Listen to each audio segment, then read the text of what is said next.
Et bonjour, alors bienvenue dans un tout nouveau vlog livresque. Nous sommes le vendredi 10 juillet avec les cartes. Parce que je vais vous faire une ouverture de vlog et je vais ouvrir avec vous assez rapidement. Je vais essayer de me débarrasser rapidement des boîtes parce que j'aurais voulu vous les montrer, mais j'ai reçu des livres, donc des livres que j'ai achetés avec mes sous là, parce qu'il y avait des ventes, bien entendu. Oh, vous la voyez en flou mais cute, hein? Ouais, c'est ça. C'est parce qu'elle a vraiment hâte. En fait, elle fait ça cute là, mais...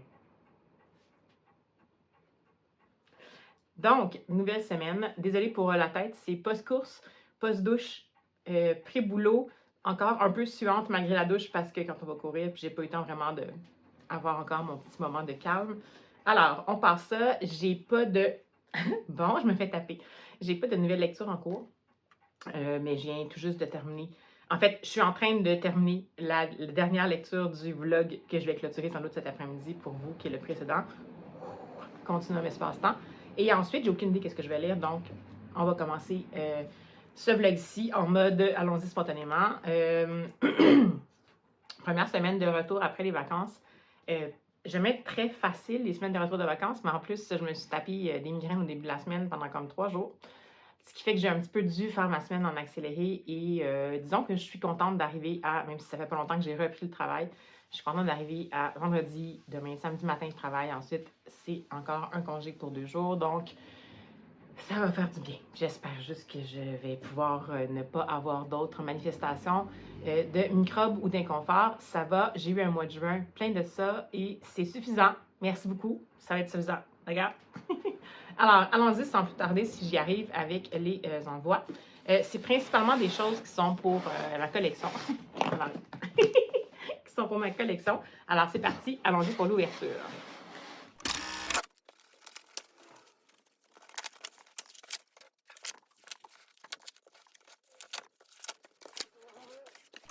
Bon, alors, je vais y aller en mode, je sais pas si, peut-être que je serais mieux quand même d'enlever les choses en essayant de ne pas vous les montrer, donc allons-y pour vite, vite. Parce que je vais laisser la boîte au chat, sinon on n'est pas sorti d'ici. Hop.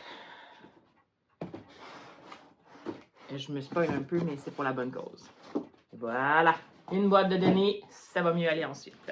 Alors, ce que je disais pour les collections, c'est encore une fois un nouveau Agatha Christie, donc Murder in Mesopotamia, donc Meurtre en Mésopotamie, un Hercule Poirot, encore une fois, déjà lu, mais je l'aurai en vrai. Ensuite, un super album que j'avais, il me semble, déjà lu ou juste feuilleté au travail, mais c'est les fameux Fan Brothers, donc les frères fans, qui sont des auteurs et illustrateurs respectivement, qui font toujours des choses sublimes, et c'est celui-ci. Ocean Meets Sky. Donc, c'est publié chez Simon Schuster. Et dans le fond, on a ici Finn, un petit garçon qui se rappelle les histoires que son grand-père lui racontait quand il était petit, si je me souviens bien. Et c'était un endroit où l'océan rencontrait le ciel, donc j'imagine que c'était un peu à l'horizon. Mais mon Dieu. Et regardez cette double page. Peut-être une autre.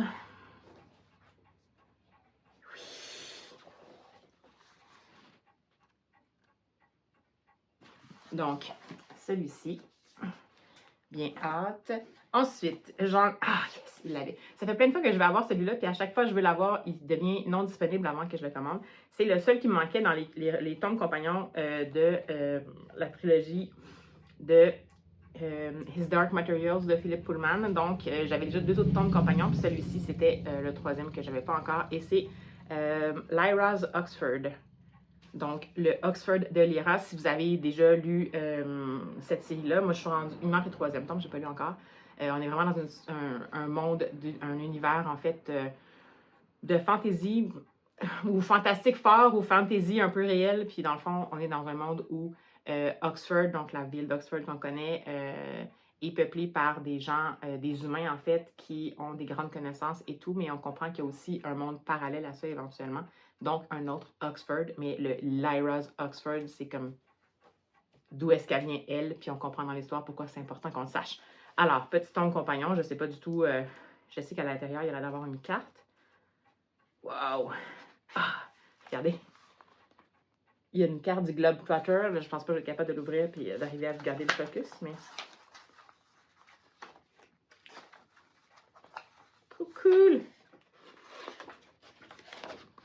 sais pas si on va bien voir. Donc, voilà. Alors, ceci, c'était aussi pour ma collection, mais je vais lire de toute façon. Ensuite, je l'avais déjà lu, je l'avais déjà dans ma bibliothèque, mais j'avais une version couverture souple. J'aimais vraiment pas la couverture, j'avais juste pris parce que, bon. Puis j'ai adoré ça. Évidemment, c'est le premier tome d'une série. Puis ça, c'était l'édition 25e anniversaire en couverture rigide. Donc, c'est The Giver de Lois Lowry, si vous avez Le Passeur en français. Si vous n'avez jamais lu ce livre-là en particulier, ça fait très longtemps que c'est paru, mais c'est vraiment un classique, un classique de la science-fiction, dystopie. Un classique de la dystopie. C'est paru quand? J'essaie juste de voir. Je vais voir aussi si j'ai le temps de vous dire ça, mais bon, je vais le prendre. 93, c'est ça. C'est ce que je pensais. Donc, 93, c'est drôle parce que moi, dans le fond, quand c'est sorti ça, c'est devenu tranquillement à l'étude dans les écoles. Puis j'étais au secondaire, donc j'étais à l'école secondaire, donc il commençait à être à l'étude. Il est encore à l'étude en ce moment, en 2026, j'ai 46 ans. Donc, c'est pour vous dire à quel point c'est un classique. Donc, celui-ci, déjà lu, mes collections. Ensuite, je devais prendre des petites choses pour compléter. Puis celui-là, j'ai trop trouvé ça cool parce que c'était illustré par Sophie Blackard, qui est une illustratrice que j'aime beaucoup. Et je trouve ça trop mignon. Regardez ça. C'est Mr. and Mrs. Bunny Detectives Extraordinaires. Et c'est supposément écrit by Mrs. Bunny. Et Translated from the Rabbit, donc traduit du langage des lapins par Polly Horvath et illustré par Sophie Blackard, publié chez Yearling Humor. Trop cool. Donc, on est, j'imagine, les parents de... On va suivre, je pense, Madeleine, qui est une petite fille, et ses parents sont disparus. Et la seule chose qui va lui donner un indice de ce qui s'est passé, c'est qu'il y a une petite note sur le frigidaire qui dit que quelqu'un... en fait, il a laissé, en fond, une petite carte qui est remplie de codes secrets et qui est signée The Enemy. Puis, dans le fond, elle va se confier finalement à ses amis, Monsieur et Mrs. Bunny, qui vont l'aider à résoudre le mystère et évidemment, j'imagine, retrouver ses parents. Donc, roman jeunesse, évidemment, j'essaie juste de voir s'il y a des petites illustrations à l'intérieur. J'imagine que oui, si on mentionnait l'autrice en couverture, absolument, c'est parce qu'il y en a quand même à l'intérieur. Donc, pas l'autrice, l'illustratrice. Voilà. Alors, on a quand même ici Madame Moustache qui continue. Et comme il fallait que je continue, que je fasse compléter, en fait, pour avoir la livraison gratuite. Ça fait longtemps que je les vois passer en librairie. Je n'ai jamais pris parce que je ne suis pas très Lego, mais en même temps, là, je trouve ça cool. Donc, c'est un mini puzzle. Mais ça crée, dans le fond, c'est un mini puzzle d'une photo de figurines mystères en forme d'animaux de Lego. Hein? C'est méta, donc ça peut être une de ces 6-là. Puis ben, peut-être que dans celui-ci, je pourrais faire avec vous, dans le fond, le petit j'ai pris pour le casse-tête. Puis je vais vous dire c'est quoi ma fameuse figurine. Je regarde si j'ai le temps encore. Alors voici pour le premier envoi. Et le second, c'est pour moi juste des éditions collector.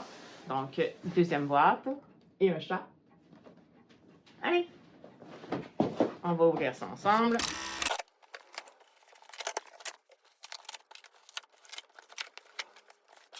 Alors, allons-y. Là, je vais vous dire que j'ai comme fait une régie d'édition spéciale pour les Alice in Wonderland, Alice's Adventure in Wonderland et Alice Through the Looking Glasses.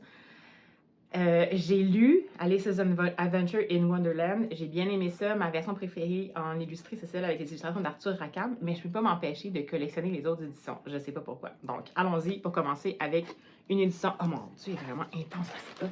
Donc, une édition de Through the Looking Glass and What Alice Found There, donc de Lewis Carroll, mais illustrée par Chris Riddle, qui est vraiment un illustrateur assez comique, qui fait absolument des trucs de fantasy humoristique. Donc, on est vraiment dans un autre univers. On a à la fois du noir et blanc. Je sais pas si je vais pouvoir vous le montrer. Et on a évidemment du couleur comme dans la couverture, mais je pensais que c'était juste la couverture, mais il y a des illustrations complètes en couleur. Donc, c'est le texte original illustré par Chris Riddle. Et là, je pense que je vais essayer de faire un peu de... Je pense que je vais encore sortir des choses. Regardez pas, là, parce que sinon, je n'y arriverai pas. Voilà, on va laisser ça dans le chat. Ensuite, allons-y pour un autre Alice, je pense. Oui. J'ai trouvé celui-là parce que je les aime, ces éditions-là, puis à chaque fois que je les prends, peu importe l'histoire, si c'est une histoire qui me plaît, je le prends, cette édition-là. C'est chez Union Square Kids. Puis je trouve que c'est des illustrations, des éditions collecteurs qui se consultent bien. Comme, tu sais, c'est le fun, mais comme en même temps aussi, on a comme le goût des lire. On a le goût des lire. C'est facile à tenir, donc on a le goût des lire. Et si vous entendez, c'est mon chat, c'est juste du papier ici. Donc, c'est cette édition-ci, Alice's Adventures in Wonderland de Lewis Carroll. Les illustrations, c'est moins ma tasse de thé. Par contre, j'ai vu à l'intérieur qu'il y en avait quelques-unes. Donc, illustré pour la couverture par Jim Kearney et en l'intérieur par Joanne Parry. C'est ça, c'est plus... c'est moins, disons, il y a moins de sensibilité dans les autres illustrations à l'intérieur. Ça fait plus fait à l'ordi, mais bon. Au moins, c'est pas de l'IA. Donc, cette édition-ci est dans la même collection. Hey, j'ai chaud. Désolée. Dans la même, pas collection, oui, dans la même collection, j'ai pris, parce que j'étais pas sûre si j'avais une édition, je pense que j'en ai une, où j'ai toujours pensé que je voulais en avoir une, puis j'ai pas pris, mais j'ai pris une édition de The Secret Garden de Frances Hodgson Burnett, dont j'ai vu l'adaptation en BD. Désolée pour le son. Mais j'avais pas encore le texte original, donc on a ici The Secret Garden. Donc cette fois-ci, l'illustration de couverture toujours par... Ah ben c'est les mêmes deux personnes, les mêmes deux illustrateurs, donc ça veut dire qu'à l'intérieur, ça va être moins intéressant. À mon goût, là, dans le sens que je vais essayer de vous trouver au moins une illustration. Voilà. Mais c'est ça qui est le fun, c'est vraiment un petit format. Là. Je vais essayer de vous montrer. Ça, c'est un format comme, mettons, roman jeunesse, assez normal. Je ne sais pas si vous voyez la différence, mais c'est assez petit. Mais en même temps, ça se tient bien. Puis il tient ouvert. Puis le papier, c'est un papier fermé, donc pas poreux, donc quand même de qualité. Il n'est pas papier Bible, mais quand même. Il y a un petit signet en tissu. Je vous dis, puis c'est pas si cher. Fait que ça s'appelle Children's Signature Clothbound Edition. C'est chez Union Square Kids. Fait que si jamais vous cherchez des éditions en langue originale, je vous dis, ça vaut la peine. Et ensuite, je me suis fait plaisir. Parce que je n'avais pas assez d'éditions déjà. J'ai pris une édition illustrée de Anne of Green Gables, donc adaptée pour les enfants. Donc adaptée par Catherine Woodfine, qui, je pense, a fait une série de romans jeunesse que j'aimerais lire, si je me souviens bien, des genres d'enquête et tout ça. Je vais continuer à regarder sur le temps. Et illustrée par Isabelle Pollack. C'est publié chez... Le son... Chez Nosy Crow. Donc, c'est ceci. Oh là là! Je pensais pas qu'elle serait aussi heureuse d'avoir du papier de bourrage. Celle-là, je vais quand même vérifier quelques illustrations à l'intérieur parce que c'est sûr que pour le Anne à la maison au pignon vert, je voulais quand même mettre quelque chose qui m'intéresse, mais je trouve ça intéressant. Regardez, quand même, je trouve ça intéressant. Je pense qu'ils se sont plus fiés sur la série. Anne, elle ressemble plus à la comédienne qui fait Anne dans Anne Whitney, donc la série. Ici, la fameuse robe reçue par Anne à Noël. Puis j'étais quand même curieuse de voir comment il allait adapter ça parce que c'est quand même assez conséquent. C'est une adaptation, donc ils ont coupé, mais je veux juste voir. Ah, ben quand même, il y a un bon travail aussi sous la jaquette. Un travail en dorure, hein, même en arrière. Hop. Donc voilà, alors une édition de plus, mais celle-ci par contre, je sais que je ne vais pas juste la mettre dans mes étagères. Je vais peut-être me garder justement, là, j'achète encore les albums, puis je pense que je vais peut-être la garder encore pour mon calendrier de l'avant, parce que je pense que j'aime ça faire ça. Et enfin, un dernier, encore une fois, de ma collection d'Hercule Poirot dans la nouvelle édition, avec Agatha Christie, Appointment with Death. Donc, encore une fois, ça se passe dans les faits archéologiques comme Murder in Mesopotamia. Et c'est tout. Super long segment pour commencer. Je vais devoir partir travailler. Nous, on se reprend dès que possible en fin de semaine. Peut-être que je vais vous faire avec vous le petit Mystery Puzzle. Et ben voilà. Allez, on se poursuit ça, ce blog-là.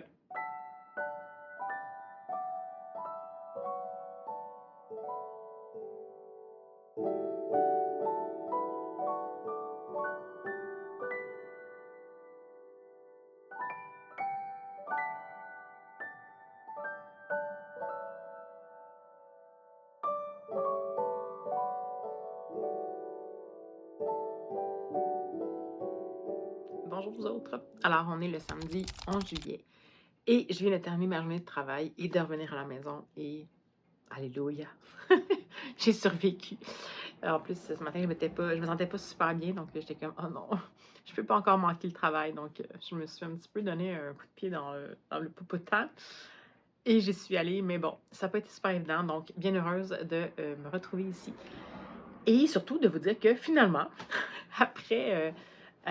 c'était combien mon quatrième essai, je pense, de lecture audio d'un des titres du défi Read Christie 2026 qui est proposé pour juillet, c'est-à-dire un des livres de Mary Westmacott, alias Agatha Christie, mais pour ses livres qui ne sont pas des livres des romans policiers.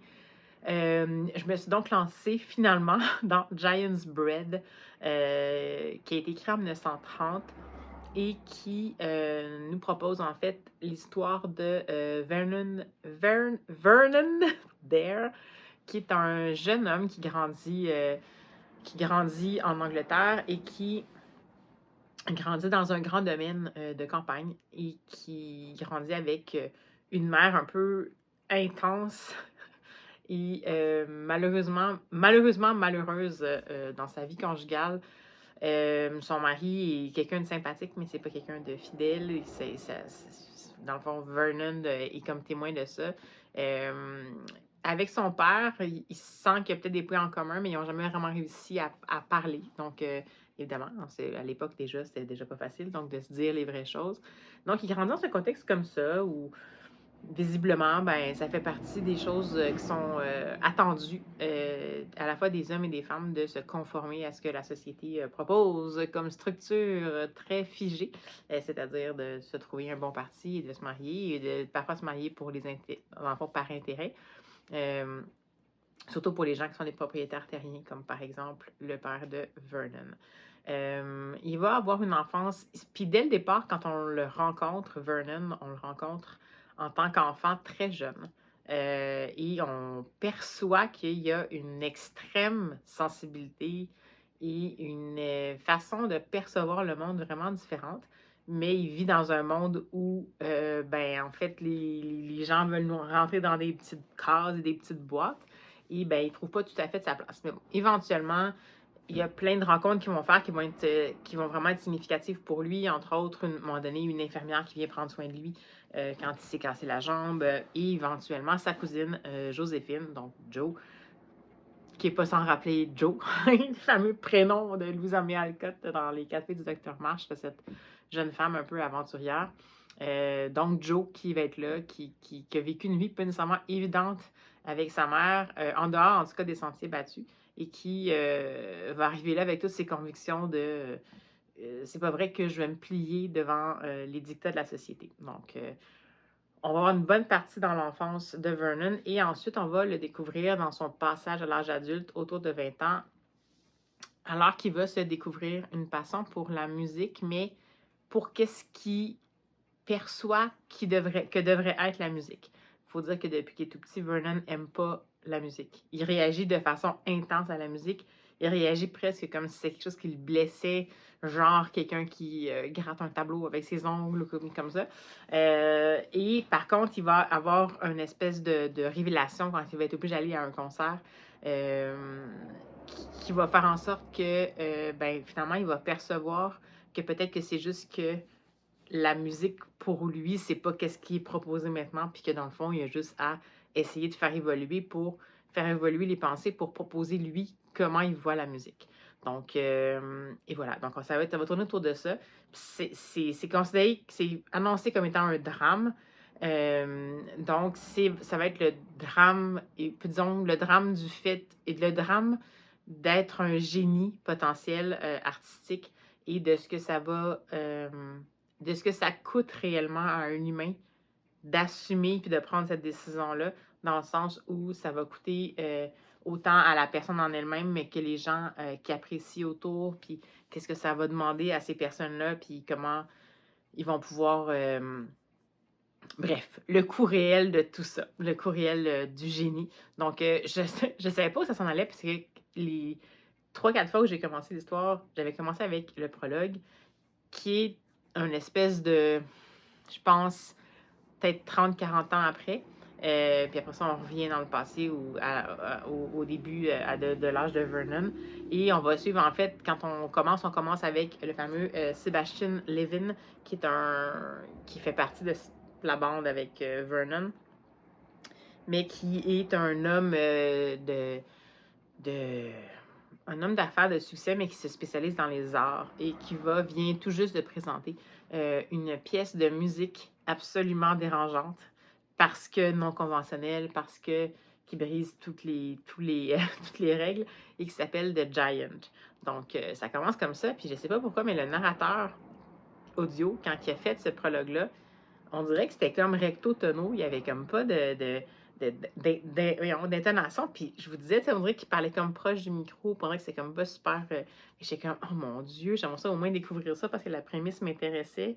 Le côté musique aussi qui arrive tardivement, puis là, dès qu'on a passé, j'ai décidé, vu que j'étais en déplacement ce matin, puis que je filais pas trop, puis j'étais comme, je vais mettre un livre audio, mais j'avais pas rien d'autre de télécharger, fait que j'ai parti celui-là.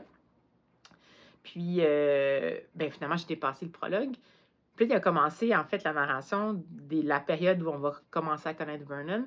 Puis là, soudainement, il est devenu un narrateur qui attirait mon attention. Donc, j'ai commencé à retrouver la plume quand même d'Agatha Christie. Puis là, je parle pas dans le sens de sa structure de roman policier, mais dans les moments où c'était un peu plus hors norme, dans les romans d'Agatha Christie plus hors norme, où il y avait un peu plus, disons, peut-être d'intériorité ou de laisser aller à des descriptions, mais là, je la retrouvais. Donc, ben, c'est ça. Je me suis laissée happer. Donc, c'est quand même assez lent. C'est assez introspectif. C'est assez, je dirais, un roman à message. Mais jusqu'à maintenant, j'aime quand même bien les personnages. J'ai hâte de voir où ça va aller. Puis c'est vraiment de ce que j'ai lu un petit peu sur le contexte. Puis c'est vraiment un roman qu'elle a écrit. Puis il me semble que c'est le premier qu'elle a écrit avec, à moins que ce soit Unfinished Portrait, mais avec sous l'alias de Mary Westmacott. Ça a été écrit après un moment où elle a eu beaucoup de choses. Elle s'est divorcée avec son mari, elle a perdu sa mère, puis elle était comme un peu dans l'engrenage de tous ces romans policiers, puis des attentes des gens qu'il y avait, dans le sens où ils voulaient de plus en plus qu'elle fasse des Hercule Poirot, puis des Miss Marple, puis elle, dans le fond, quand elle avait commencé ça, elle pensait pas qu'elle allait s'auto-enfermer dans une case, puis dans le fond, c'est un peu sa façon de... C'est comme si elle voulait avoir une porte de sortie pour être capable d'exister comme elle est en tant qu'écrivaine. Donc, ben c'est ça. Fait qu'à date, ça va très bien. Donc, je suis rendue... Il me semble que je suis rendue peut-être à 20-25%. Mais bon, comme les... Je ne veux pas trop en parler parce que sinon, vous allez être tannés. Mais bref, les mots de tête sont revenus. Fait que je suis moins top. Mais là, on est samedi. Potentiellement, je vais me reposer un peu. Puis, on verra pour la suite des choses. Mais comme j'écoute en livre audio, ça s'écoute quand même bien. Donc, je verrai ce que je fais pour la suite. Mais bon, voici donc ma lecture en cours. Alors, ben, c'est tout. C'est tout ce que j'avais à vous dire. Ben, à tantôt. Et j'ai aussi beaucoup aimé Accidentally Amy, qui, je me rappelle, est quand même plus adulte. Je sais déjà, c'est des adultes, les films, parce qu'elle... En gros, c'est l'histoire de Izzy. Elle va commencer son nouveau taf. Et en fait, avant d'aller prendre son poste, elle va se prendre un café. Sauf que sa commande n'arrive pas, elle a peur d'être en retard, etc. Et du coup, quand on annonce une commande qui est exactement la même que Izzy,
Alors, on est le lundi 13 juillet. Et, ben, comme tous les lundis, je suis en congé et ben, je prends mon temps aujourd'hui. On est à l'heure de midi. J'aurais le goût de faire 850 000 choses à la maison. C'est-à-dire écouter plein de vlogs, faire des casse-têtes. Bon, je suis à jour dans mon carnet de lecture, c'est impressionnant. Mais j'ai aussi des petites commissions à faire. Puis là, je me dis, si j'ai fait, je vais revenir tard. Mais en même temps, je pense qu'il faut que je les fasse. Fait que je pense que je vais aller me promener un petit peu, faire des petites commissions, peut-être faire un petit arrêt dans un café. Puis, je vais continuer ma lecture en cours qui est Giant's Bread, qui est assez... J'étais pas sûre comment je percevais cette lecture-là. Je suis contente. C'est comme si j'étais contente de découvrir la plume d'Agatha Christie autrement, que je comprends où elle s'en va. Mais c'est sûr que c'est vraiment... Dans le fond, c'est une espèce de...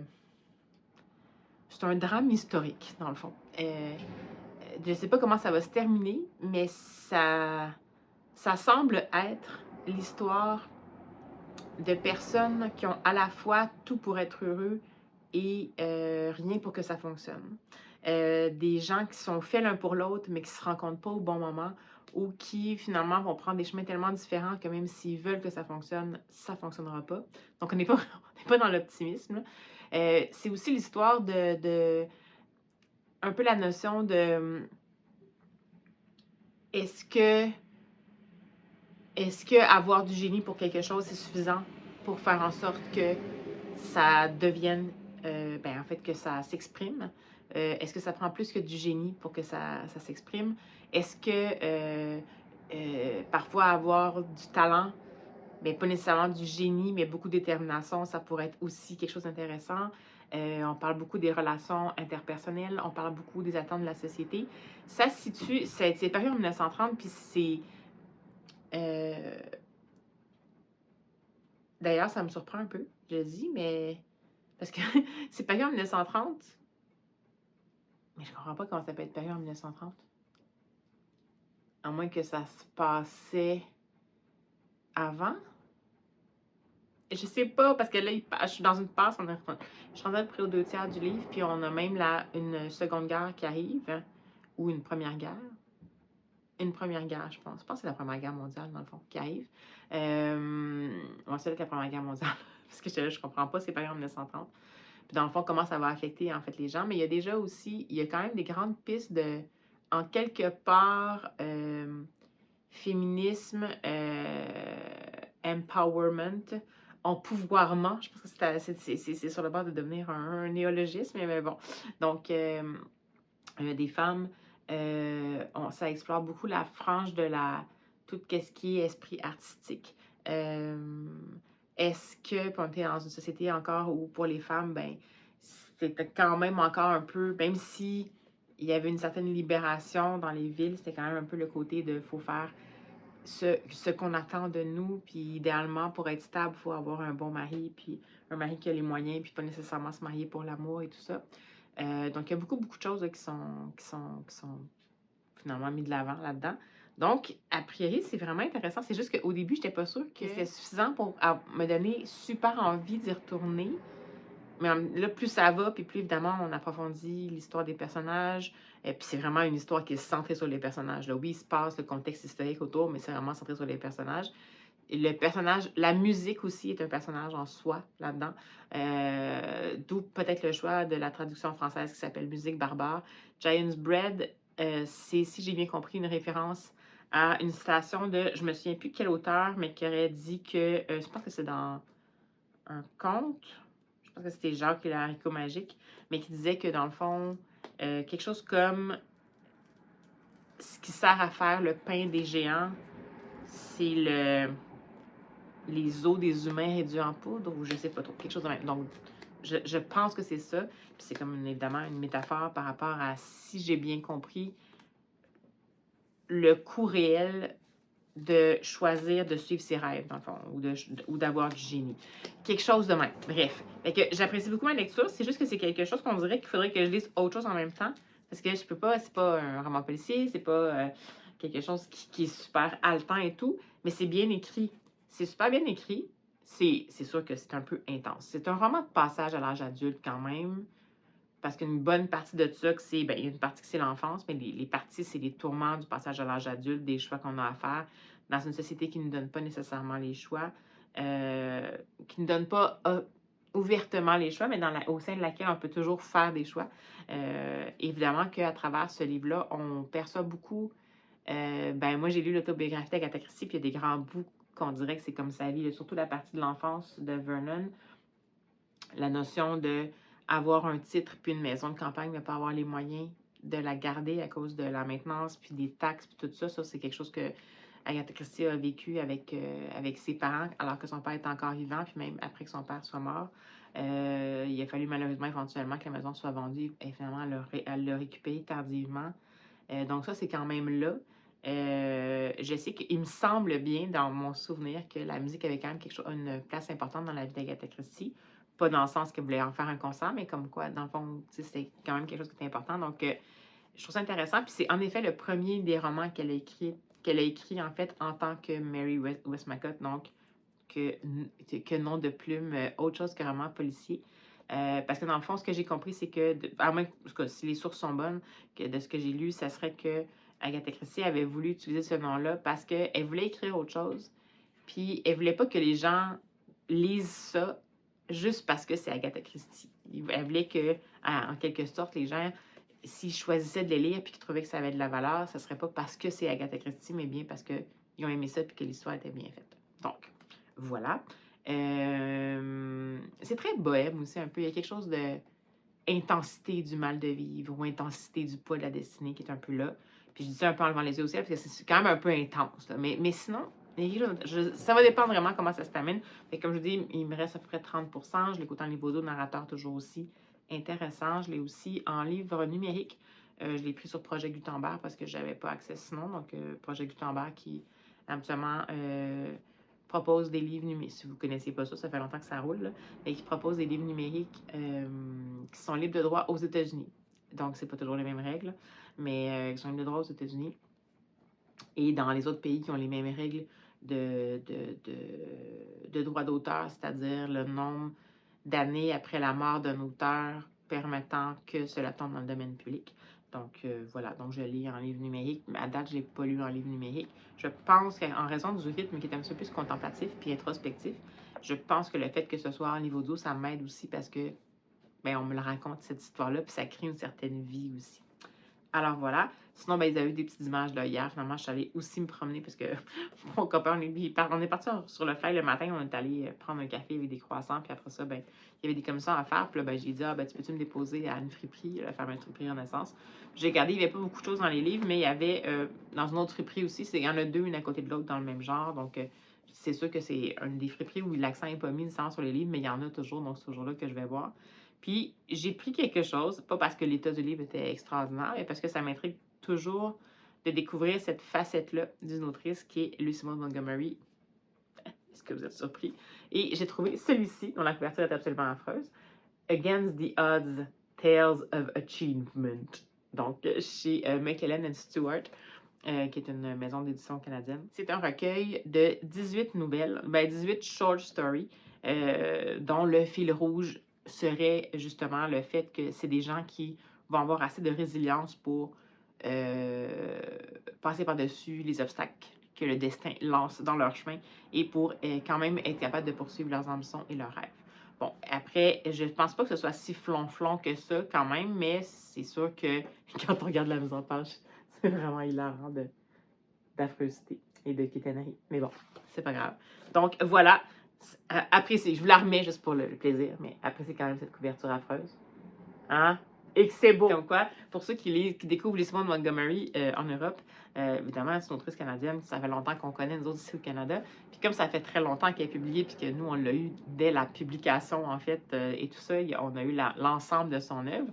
Dans le fond, en France, c'est redécouvert par le biais de l'excellent travail des éditions M. Toussaint Louverture, parce qu'ils ont mis ça en... Bon, il y a eu des nouvelles traductions, puis ils ont des super beaux objets livres, puis j'imagine qu'éventuellement, ils vont finir par attaquer le catalogue au complet.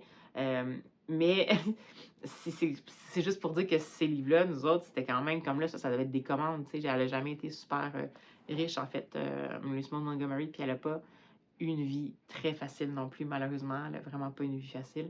Donc, j'imagine que certaines commandes comme ça l'a aidé à poursuivre sa vie, à poursuivre un petit peu ses rêves, justement, malgré les aléas. Fait que ça me fait toujours un peu sourire d'avoir des éditions comme ça, qui étaient des éditions mass market paperback faites en quantité industrielle, puis qui étaient... Ben, c'est ça, c'était le roman de gare de l'époque, comme on disait, donc ça me fait juste rire. Je veux juste voir si... je sais pas s'ils mettent les... Bon, le recueil est payé en 1993, mais ils mettent pas la date de parution de chacune des histoires, mais il y en a vraiment 18. Fait que j'étais curieuse. Écoutez, ça m'a coûté, je pense, 2 $. Fait que c'était pas cher pour un petit clin d'œil. Alors voilà, mon Dieu, je jase pour rien dire pendant très longtemps. Donc, à place de procrastiner, je vais aller me lancer dans mes petites commissions mon petit moment café peut-être de la journée. Puis ben, je vous reviens quand je peux.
Et bonjour vous autres. Alors, on est le lundi 13 juillet toujours et ben c'est ça, j'ai fait des petites commissions. Puis finalement, j'ai passé l'après-midi à faire juste des petites choses en mode sortie dans un café et tout. Et j'ai terminé ma lecture audio de Giant's Bread. C'est vraiment spécial. Je dirais que c'est l'exubérance démesurée de la passion,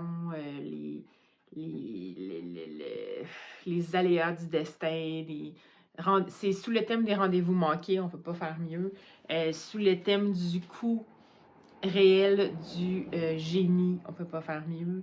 C'est spécial, ça se décrit moyen, mais c'est vraiment, je considère vraiment que c'est ça. C'est un roman, c'est un drame historique, drame romantique historique, mais qui n'est pas hollywoodien. Un vrai drame, là. Il y a beaucoup de choses qui sont là, il y a beaucoup d'éléments historiques qui sont là. Il y a énormément, comme je vous ai parlé plus longuement tantôt, d'éléments de la vie d'Agatha Christie ou de son entourage qui sont un peu ramenés, mais c'est très...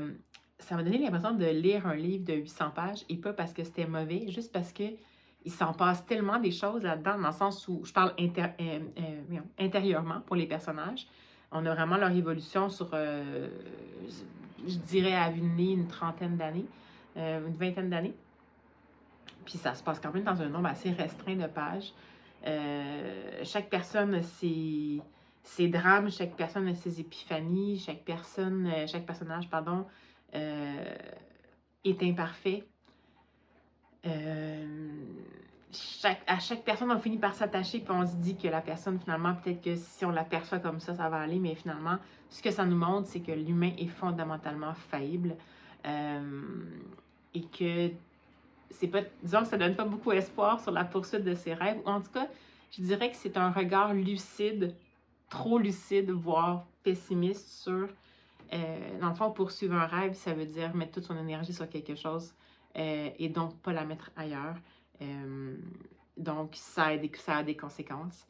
Puis, ben, dans le fond, là, c'est en plus, ça s'inscrit au cœur d'une société où les conséquences sont plus grandes pour les femmes, les conséquences sont plus grandes pour, dans ce cas-ci, un des personnages est d'origine juive, d'origine russe, juif-russe. En contexte de Première Guerre mondiale, si ça s'était passé pendant la Deuxième, ça aurait été encore pire. Mais dans le fond, chaque personne a, disons, comme je vous disais, comme tout pour être heureux, sauf ils ont tous cette caractéristique-là. Et puis, ben, c'est ça. C'est vraiment le principe des rendez-vous manqués, le principe de, à la dernière minute, quand il arrive un autre gros drame, on finit par se rendre compte à quel point, finalement, c'était vraiment ça qu'on ressentait et tout ça. Un incroyable voyage au cœur de l'âme humaine. C'est très, aussi assez... il y a c'est un roman qui verbalise de façon assez assez importante aussi, une intellectualisation de la musique, du concept créatif, du génie et tout, aussi de comment l'humain devrait vivre en société par le biais de différents points de vue des personnages. C'est vraiment intéressant. Je ne pourrais pas dire que j'ai un coup de cœur, mais je trouve ça intéressant. Ayant lu l'autobiographie d'Agatha Christie, puis comme je vous dis, je trouve que ça nous ramène un peu à ces romans qui sont parus plus tardivement. C'est paru en 1930, mais dans le fond, les romans qui sont parus après ça, on dirait qu'elle est allée justement ailleurs. Je ne sais pas si c'est en lien avec ça, mais on dirait qu'elle est allée avec justement à des endroits où on l'attendait peut-être un peu moins, même si, dans le fond, était au cœur du cadre que lui imposaient les romans policiers que tout le monde voulait qu'elle écrive. Ça me semble assez fascinant et impressionnant à quel point elle a pu nous en dire beaucoup sur elle-même à travers ça. Cela dit, on comprend bien que ce sont des personnages, on s'attache bien au quatuor. On ne peut pas vraiment s'attacher de façon positive parce qu'à chaque fois qu'on a l'impression qu'on peut s'attacher à un personnage, on finit par moralement se dire que non, peut-être pas. Donc, lecture surprenante. Finalement, je suis bien contente de m'être obstinée à découvrir Mary Westmacott. Je ne sais pas si j'en lirais d'autres d'elle. Celui-là, je pense que c'est celui qui est un petit peu moins teinté de romance, même s'il y a quand même évidemment des émois. Là, ça fait partie de... C'est des principes de rendez-vous manqué, de triangle amoureux, de contraintes sociales et tout ça. Là. Donc, mais cela dit, on dirait que l'accent est comme plus mis sur ce qui aurait pu être ou ce qui on pense qu'il aurait dû être, mais qui finalement peut-être n'aura pas lieu, tandis que pour les autres, je pense que c'est des romances, mais en même temps, j'ai pas lu c'est quoi vraiment les autres, donc voilà pour ma lecture terminée. Après, ben, je me suis permis un petit casse-tête. Bon, écoutez, je l'ai fait surtout parce que c'est un casse-tête mystère, donc j'avais juste une petite image de la figurine qui était prise en photo, donc je ne peux pas savoir comment ça fonctionnait, puis c'est sur un fond uni. Donc, ça a été un petit défi de cerveau pour le faire. Après, est-ce que je vais le garder? Je pense pas, là, mais c'était vraiment juste pour me remettre dans le principe des casse-têtes. Et parlant de casse-tête, eh bien, je me suis acheté aujourd'hui, dans mes pérégrinations, un nouveau casse-tête, finalement, qui fait un petit peu plus estival. J'en avais un de cette collection-là qui était plus automnale que j'ai à l'arrière ici. Puis je pense que celui-là, je vais le mettre justement peut-être à faire cet été potentiellement. Je vais peut-être le garder pour l'automne. Donc voilà, c'était mon achat de la journée. J'ai pas trouvé autre chose, mais je n'ai pas cherché non plus autre chose. Aucune idée vers quelle lecture je vais me diriger à partir de maintenant. Mais je vais vous tenir au courant de toute façon. À tout de suite!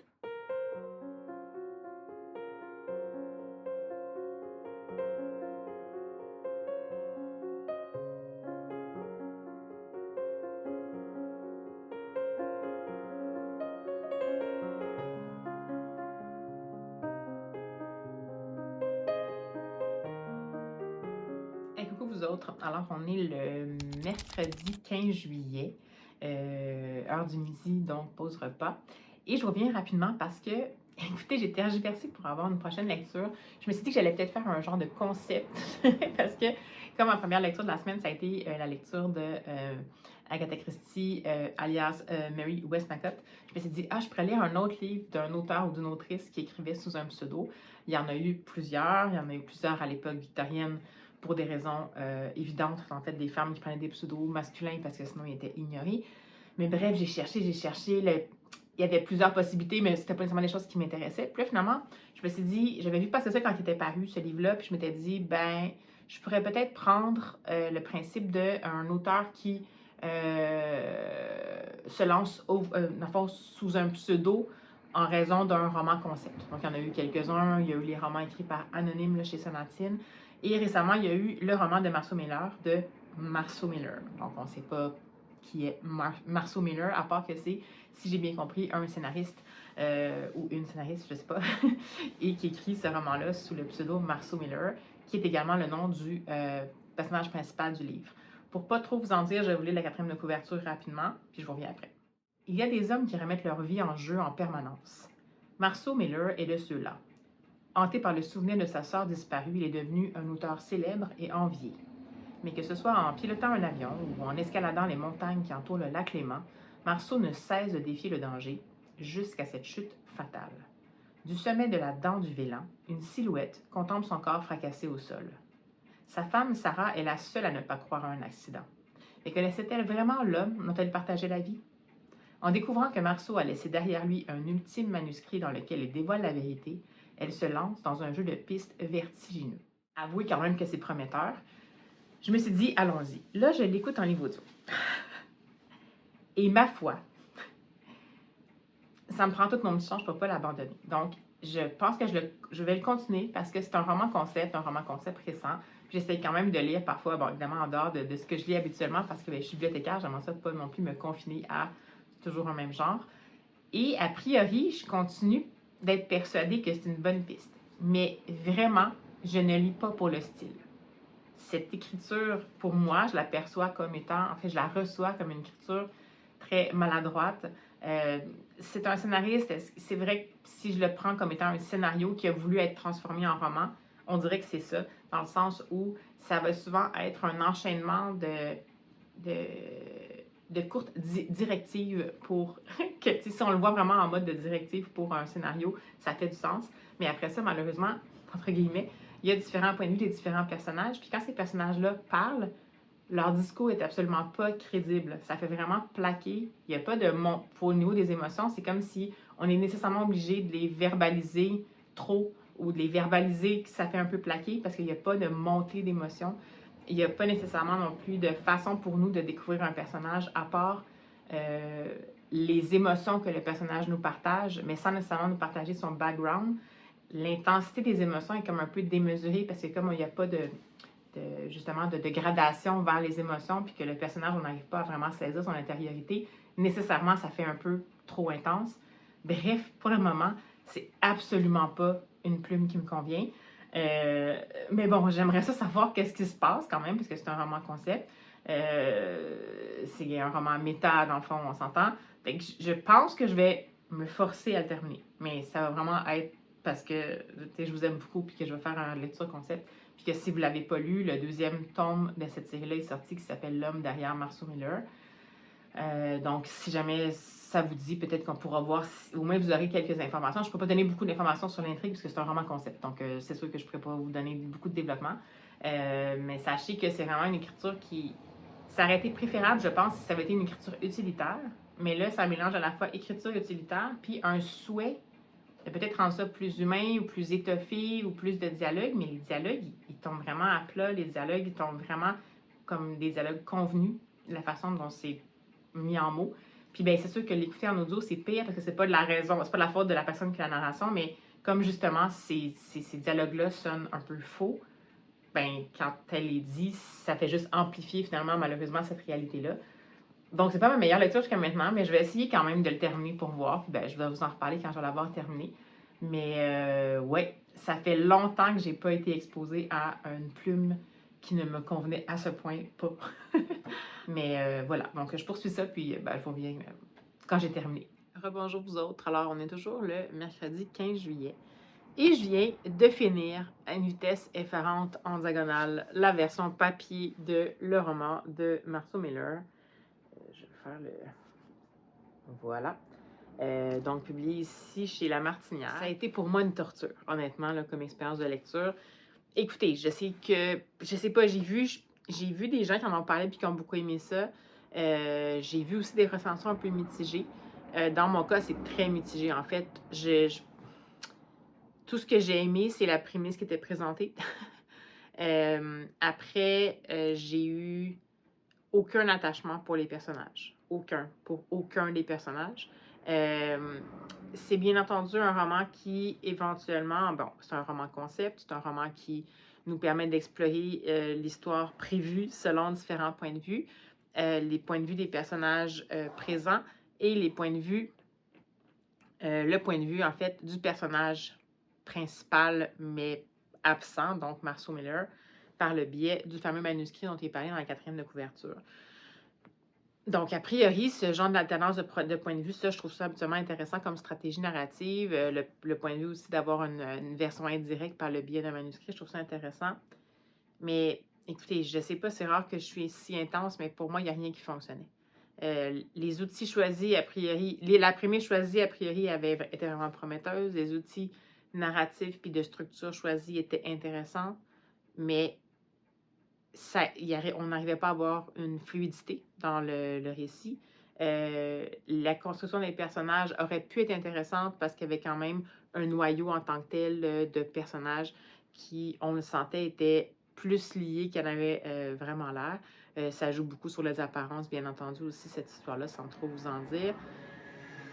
Et on voulait, je crois, montrer à quel point, justement, les apparences sont trompeuses, donc à quel point l'humain peut être faillible, à quel point on ne peut pas se fier finalement à nos perceptions. Et ça fait que finalement, on voit toutes les parties des personnages, mais on ne voit pas vraiment. Je ne sais pas comment l'expliquer. Je ne sais pas comment mettre des mots là-dessus, puis je ne veux pas non plus être. C'est rare que je ne suis pas en critique constructive. Là, je ne sais pas, ça n'a pas du tout fonctionné pour moi, donc j'essaie de voir qu'est-ce qui peut fonctionner pour moi, mais bon, c'est ça. Dans le fond, je n'ai pas réussi à m'attacher au personnage, donc je ne sais pas si c'est de la façon dont il était construit, le temps peut-être qu'on consacrait à nous donner la possibilité d'apprendre à les connaître. Pourtant, il y avait énormément de monologues intérieurs des personnages, mais c'était des monologues intérieurs qui étaient très convenus, très maladroits, très trop intenses, qui nommaient énormément des choses sans donner la possibilité au lecteur de faire tirer ses propres conclusions, qui allaient directement à des réactions aiguës à quelque chose, alors que la mise en contexte n'avait pas nécessairement permis de faire en sorte qu'on croit au fait que le personnage arrive aussi rapidement à ce genre de réaction-là. Donc ça, c'est sûr que ça n'a pas aidé. Puis après, même le développement de l'intrigue, donc c'est sûr que ça reste que c'est un roman concept, c'est un roman qu'on a envie de suivre, qui volontairement crée une tension, mais comme il n'y a pas eu de montée de tension construite, dans le fond, là, c'est comme si on avait collé des moments très tendus pour chacun des personnages, mais il n'y a pas de montée de tension globale, ce qui fait qu'on n'a pas l'impression, on a l'impression que c'est juste comme des pièces détachées, puis que ça fait pas comme un tout. Puis plus on s'approche de la fin, plus je me disais éventuellement, comme on se doute que potentiellement les morceaux de casse-tête manquants vont arriver là, puis je me disais peut-être que ça aurait été une expérience de lecture peu agréable de mon côté, mais que ben, finalement je vais me rendre compte que pour la fin, ça valait la peine. Mais même la résolution de l'intrigue, on comprend, soit qu'on comprend trop où ça s'en va, ou il n'y avait aucune chance qu'on sache que ça allait là. Puis quand on nous dit il faut qu'on prenne ça comme du cash, les personnages, quand ils mentionnent les éléments qui nous manquaient, pour eux autres, c'est des éléments qui font vraiment beaucoup de sens. Mais comme nous, on n'a pas eu l'opportunité d'apprendre à connaître vraiment les personnages, sauf au moment où on les voit là, c'est-à-dire dans un moment de crise totale, c'est vraiment compliqué pour nous autres d'accepter ce genre de développement-là. En tout cas, non, vraiment. Bon, c'était tellement raté pour moi comme expérience. Mais écoutez, c'est correct. Je sais que le second tome est sorti. Je vois pas qu'est-ce qu'ils peuvent dire de plus. Je sais pas comment on peut arriver avec un roman concept qui va donner une suite à ça, mais peut-être. Écoutez, moi, dans ce cas-ci, c'est vraiment que l'écriture m'a pas du tout plu. J'ai trouvé que c'était une écriture qui n'était pas bien travaillée. Ça me surprend même au niveau de l'éditeur, du travail éditorial chez La Martinière, parce qu'habituellement, ils font quand même un travail éditorial rigoureux. Ça me donne vraiment l'impression qu'on a tellement misé sur le concept qu'on a comme laissé passer le restant. Bon, en fait, pour la version audio, c'est, comme je vous dis, vraiment pas de la faute de la narratrice. C'est une bonne narratrice, c'est un bon narrateur. Il y a un narrateur comme un peu invité qui fait la voix de Marceau Miller. Mais c'est que l'écriture est tellement maladroite, voire par moments inadéquate, que ben, c'est sûr que ça donne pas beaucoup de jus pour la narratrice. Donc, si jamais vous voulez quand même le découvrir ou que la prémisse, ça vous tente quand même de tenter le coup, ou peut-être que pour vous, toutes ces incohérences-là ou cette incapacité-là du lecteur à s'attacher, par exemple, au personnage ou à trouver trouver les monologues intérieurs crédibles, à trouver les développements crédibles, les éclats de tension ou d'émotions crédibles, si ça vous cause pas de problème et que vous voulez juste savoir comment cette prémisse-là va être exploitée puis que vous voulez le faire, je vous suggère de le lire en livre papier ou en livre numérique. Je pense quand même que ça diminue un peu le côté irritant de la plume, mais bon, c'est très rare que je suis aussi intense, mais non, vraiment, je sais même pas, je sais pas qu'est-ce que je veux mettre comme note à ce livre, c'est très rare. Habituellement, vous savez, je finis toujours par avoir des points d'ancrage assez forts qui me permettent ben, de reconnaître qu'est-ce qu'il a. Des fois, il y a des livres que c'est pas pour nous, mais qu'on arrive quand même à reconnaître des qualités. Là, dans ce cas-ci, je patine pour trouver des choses qui fonctionnent correctement. Mais comme je vous dis, ça reste que pour moi, c'est sûr que la plume n'a pas du tout fonctionné pour moi. Donc, j'imagine que ça m'a donné un certain billet pour la perception. Mais bon. Bon, ben écoutez, ce fut un concept que j'ai tenté, qui aurait pu être intéressant, mais qui est raté dans ce cas-ci pour moi. Même si c'était une idée de roman concept et un peu méta, comme je vous dis, c'est vraiment l'exploitation de tout ça, puis la qualité de la plume qui a été mise de l'avant pour faire ça, qui a fait en sorte que ça n'a pas fonctionné pour moi. Puis malheureusement, ben, on va terminer le vlog là-dessus parce que là, il est déjà quand même assez long ce vlog-ci parce que je l'ai commencé sur un book haul. Ben, c'est ça. Ben, écoutons, tant pis. Hein, je m'étais dit, je pourrais peut-être lire une autre petite BD avec un nom d'emprunt, mais je pense que dans le fond, sinon, je vais être obligée de me dépêcher pour vous en parler, puis c'est pas super agréable non plus pour vous. Donc, on va conclure sur cette note très mitigée, voire vaguement décevante. Pas vaguement, quand même décevante, mais c'est pas grave, parce qu'il y a d'autres semaines, il y a d'autres journées, il y a d'autres vlogs, il y a d'autres lectures. Donc, j'espère que de votre côté, ça va bien, que ben, vous n'êtes pas trop affecté par l'état de la planète en ce moment ben, au niveau des guerres, oui, mais au niveau climatique, parce que c'est assez intense cet été, on le ressent bien entendu particulièrement. J'espère que si vous arrivez à vous concentrer sur ça, vous arrivez ou à vous évader dans ça, vous avez, comme toujours, je vous dis, une bonne lecture sous le coude. Puis ben, nous autres, on se dit à la prochaine. Mais oui, c'est moi! Bon, finalement, j'avais encore un peu de temps. Fait que j'ai décidé de vous faire une dernière lecture express avec un auteur qui avait un nom de plume volontaire. Donc, pas parce qu'il voulait cacher quelque chose ou parce que c'était juste pour changer de genre, mais en fait, c'est un scénariste de BD qui aussi est bibliothécaire dans la vie. Donc, je ne savais pas, mais les carrés, bien sûr. Et je viens vous parler de le roman graphique Mary Anning, je regarde ici parce que j'ai les infos.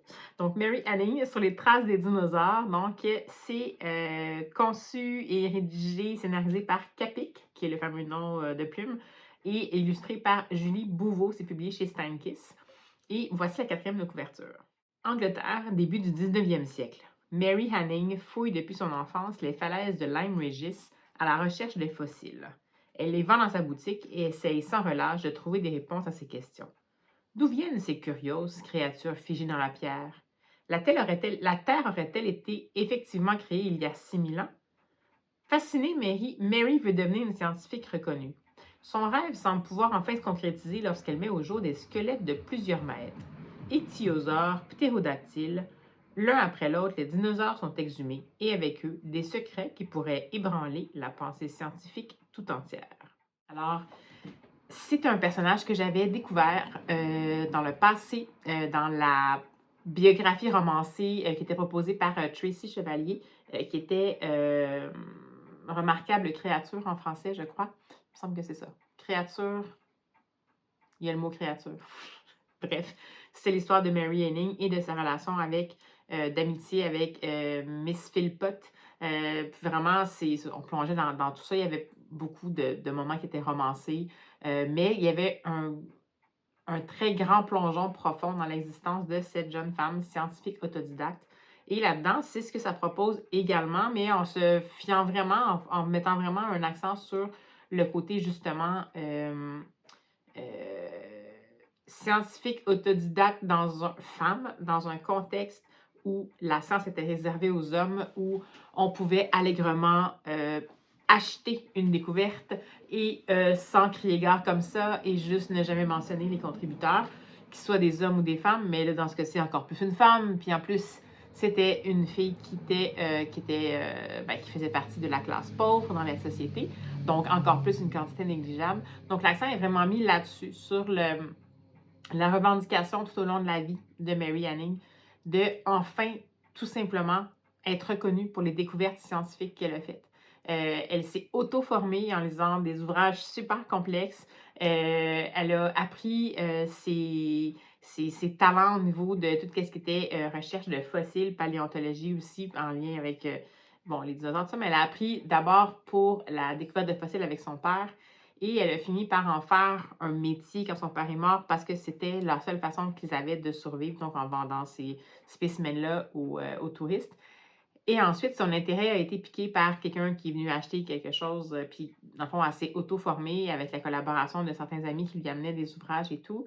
Puis elle est devenue extrêmement compétente. Puis elle habitait sur un endroit, donc les falaises de Lyme Regis en Angleterre, dans le Dorset, qui comprenait énormément de fossiles et de dinosaures, entre autres. Et elle va avoir été une des pionnières par rapport à ces découvertes-là. Et pourtant, son nom n'a été mentionné que de façon posthume. Donc, malheureusement, elle n'aura jamais eu de toute sa vie la reconnaissance qu'elle aurait dû avoir. Alors, comment j'ai trouvé ça? Si j'avais pas lu le roman fictionnel, la biographie fictionnelle de Tracy Chevalier, j'aurais trouvé ça super intéressant comme entrée en matière. Après, ça demeure quand même une entrée en matière qui a un parti pris, comme je vous dis, qui simplifie un peu son histoire, mais en même temps, ça va quand même à l'essentiel. C'est une femme scientifique qui a toujours revendiqué une reconnaissance qu'elle aurait dû recevoir et qu'elle n'a jamais reçue. En même temps, il y a un côté qui met de l'avant aussi ses découvertes en tant que telles. Donc, comme lecteur, on reçoit aussi de l'information avec des dessins, des découvertes qui vont arriver et un accent fort sur tous ces hommes scientifiques qui vont s'intéresser à ces découvertes, puis qui finalement vont dire oui, oui, je vais te donner ton nom. Certains ne vont même pas avoir pensé à ça, mais d'autres qui vont dire oui, oui, je suis un allié, tu vas voir, je vais m'assurer que ton nom soit mentionné, puis qu'au bout du compte, ils se dégonflaient. Et les fameuses réalités dont il parle, puis qui est mis un petit peu quand même de l'avant aussi, pourquoi encore plus elle a de la difficulté à percer, c'est que ces découvertes faisaient en sorte que ça remettait en question la réalité de l'existence de Dieu. Parce que Dieu disait que la Terre a été créée il y a 6000 ans, mais les dinosaures avaient beaucoup plus que ça, ce qu'elle a trouvé comme fossile. Donc, elle avait tout entre guillemets contre elle.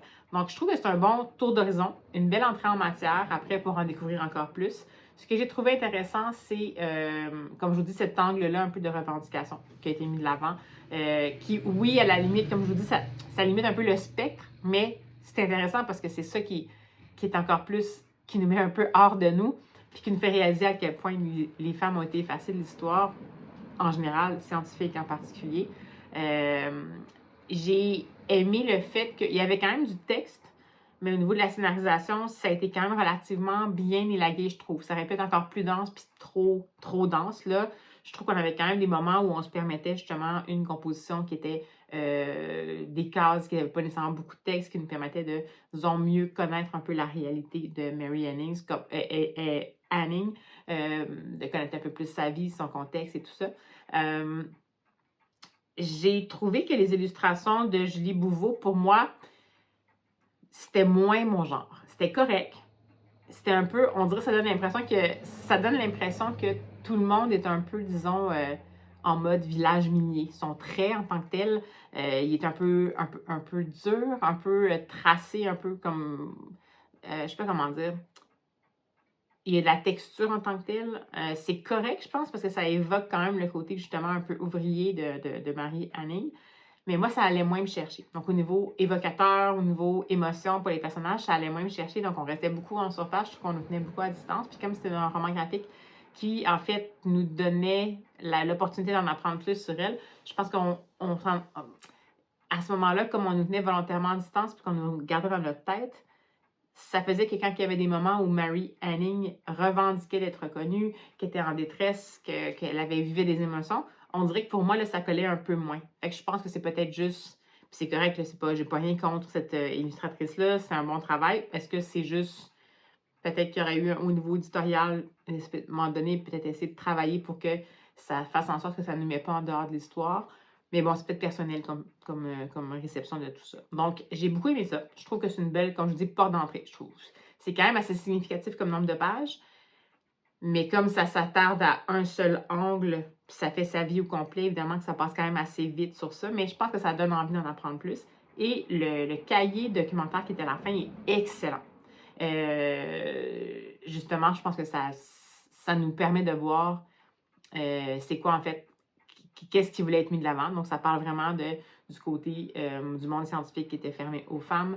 En plus, la religion, parce que les femmes dans la religion perçues comme des moins que rien, parce que les classes sociales, et en quel point les découvertes de Marie-Anning étaient confrontantes pour la religion et tout ça, avec quelques petits bonus de plus et tout. Fait que je trouve que ça nous permet quand même d'étoffer un peu quand on lit le carnet à l'arrière aussi. Donc, très belle découverte, je trouve. Si jamais ça vous dit de découvrir cette personnalité scientifique-là, malheureusement non reconnue de son vivant, je trouve que c'est une belle entrée en matière. Après, si ça vous dit d'en lire un peu plus, malgré des parties très romancées au niveau relations interpersonnelles, mais quand même, je vous conseillerais quand même la lecture du Créature primordiale de Tracy Chevalier. Alors voilà, c'était ma petite lecture surprise de fin de vlog. J'espère que ça vous a plu. Et ben voilà, on se le dit pour vrai cette fois-ci. À la prochaine.